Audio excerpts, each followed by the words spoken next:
We had been married for 2 years. My husband became the new president when my father-in-law retired. He had always respected his father and he had worked hard to succeed him. He was delighted to be named his successor. I had been working part-time as well. My father-in-law arranged for me to continue to work there. On the day my husband George's appointment was decided, we celebrated together. We promised to do our best together from now on. 1 year after he became president, I became George's secretary and accountant. I would support George as he worked hard every day. I decided to do so, and although the dual role was tough, I worked hard to make sure everything was in order. George became more and more arrogant about his position as president. The gentle character he once had was now nowhere to be found. His work was now centered on entertaining guests and playing golf. I would do the paperwork for him and he would just stamp it. When the guests come to our office, he handles it only if it fits him, otherwise I would handle it.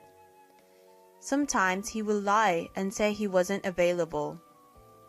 He would lie about his absence and have the executive director or managing director take care of the work for him. He became arrogant in his personal life as well. He would only come home 2 days out of the week. He says he was on a business trip or was entertaining the company's guests, but he couldn't prove it from the receipts I got. The suspicions only grew.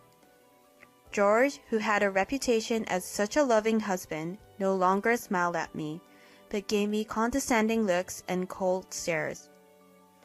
The employees began to express their dissatisfaction with George's self-serving attitude. The leadership of the company would collapse if things continued as they were. The company that my father-in-law had built up to this point, and with such trust, I don't want to destroy it by creating such an atmosphere of tension. But I think it's only natural to be dissatisfied with George. I hope it's at least a comfort to the colleagues, and I told them, I'm sure he's just acting high and mighty right now, but he'll be back to the serious president he used to be. Yes, it must be just for now. Then one day, I came home to find the door unlocked and a pair of shoes belonging to a woman I didn't know. I was almost overcome with fear, but I decided to open the door to the living room. Are you George's wife by any chance? I borrowed his key and entered the house without permission. I just came to get a change of clothes for George. A young woman was there. She was rummaging around in the travel bag, putting George's clothes in there. I grabbed the woman's arm as she was leaving, pretending as if nothing had happened, and questioned her. Where are you going with my husband's clothes? And why do you have the house key? 2 questions burst out of my bewildered head, and I must ask what kind of relationship they are. My heart starts pounding, and I found it hard to breathe. The woman shakes off my hand and... It hurts! George says I'm better than you. I'm young, have still a bright future, and beautiful. He hardly ever comes home right now, does he? He's not coming home. He is in my house, you know. You're an incompetent old woman. You should stay miserably at home and wait for your husband who doesn't come home. And you should eat your dinner alone. A woman like that who laughs through her nose and seems to enjoy. I mean, this person is George's adulterous partner, and he's cursing me like that behind my back? To be honest, he doesn't have a good taste. From the way she is dressed, her makeup, and the time of day she now, I wonder if she is a hostess.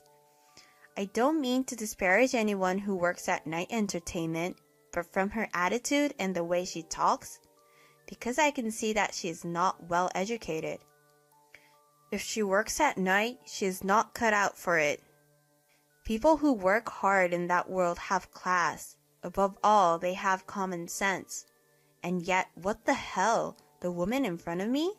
Isn't she an insane person whose only strength is her youth? I felt anger and sadness running through me in an instant. I was no longer sad. Rather, I was calmly dismayed at how stupid he was.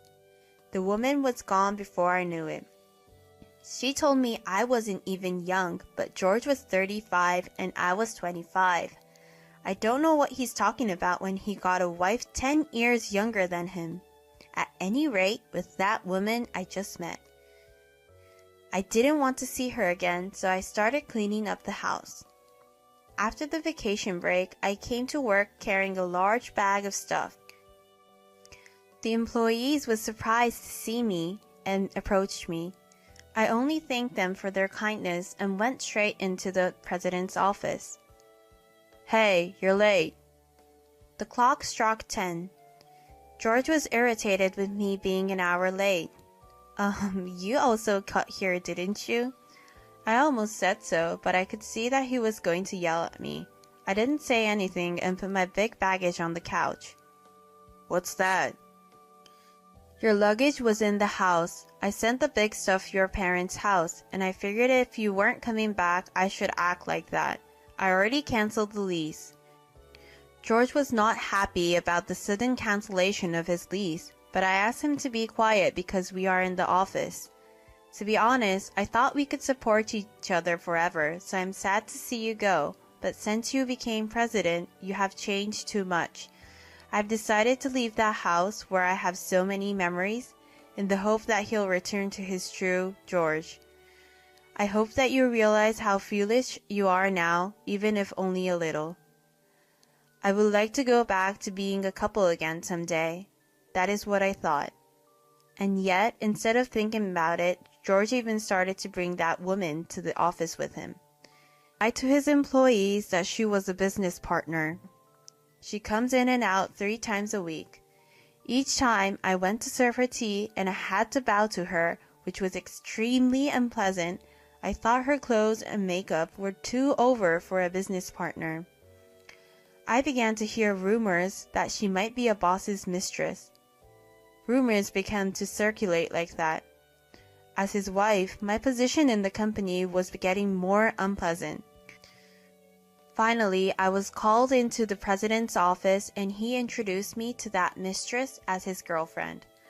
The woman looked at me with a victorious look on her face. I suppressed my anger, trying not to make an eye contact. "So, are you admitting to adultery?" I suppressed the urge to raise my voice and I asked him in a normal tone as possible. "Are you jealous? But it has nothing to do with you. I'll use this money for a trip starting tomorrow." George, who looked down at me to the end, showed me a familiar bank book. "Why do you have that? Give it back. It's a bank book I've been saving up to open my own grocery store in the future." She found it when she went to get my stuff. I'd be very grateful for it. Listen to me. Disobey me and you are divorced.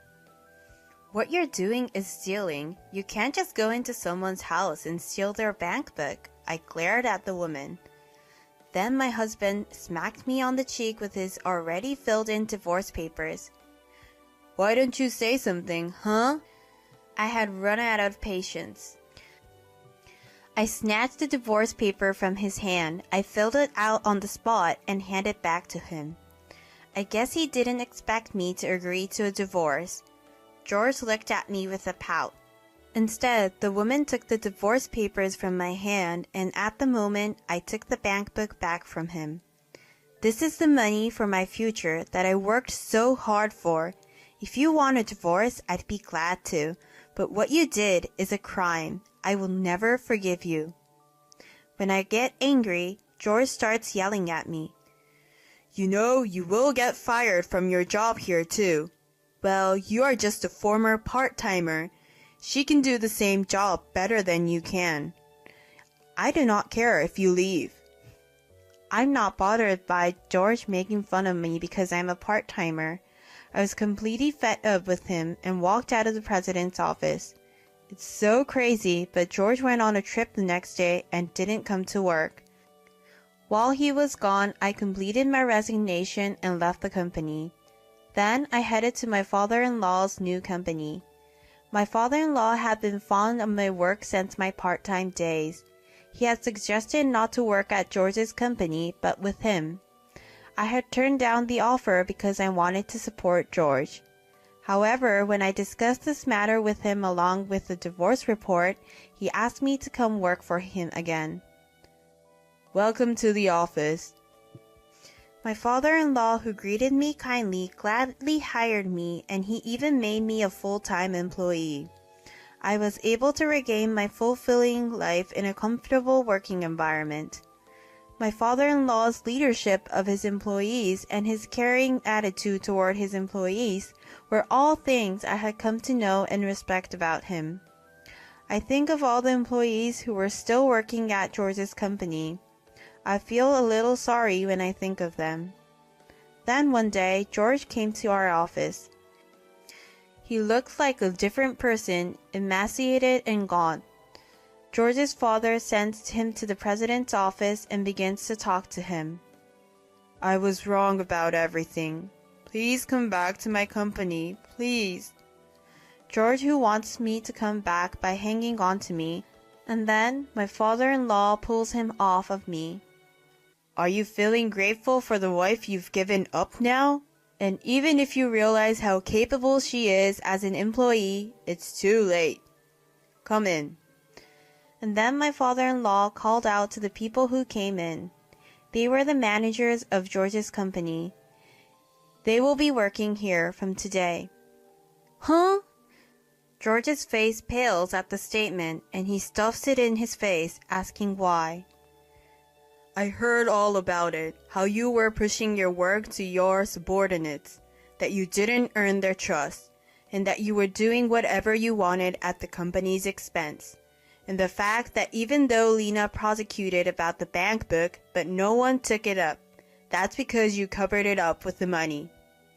I heard that you gave Lena's job, which you ridiculed as a part-time job, to your new girlfriend, but she couldn't do anything perfectly, and because of her, your business partners cut the contract with you.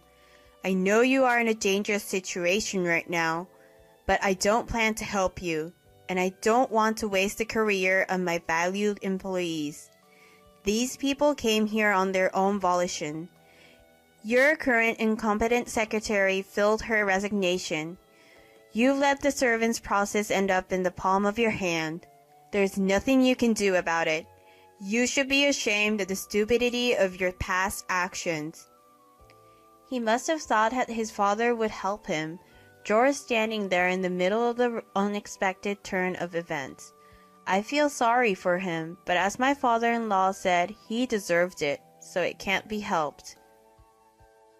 "Mr. President, thank you for your help in the short time I was with you."